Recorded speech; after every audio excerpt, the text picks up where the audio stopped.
вода, ток по рукам, телефон на все голоса говорит пока. Пора. И пальто на гвоздях, шарф в рукаве и перчатки в карманах шепчут: подожди до утра. До утра.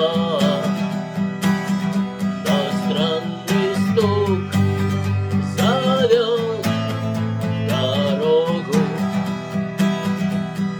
Может, сердце, может, стук в дверь. И когда я обернусь на пороге, я скажу одно: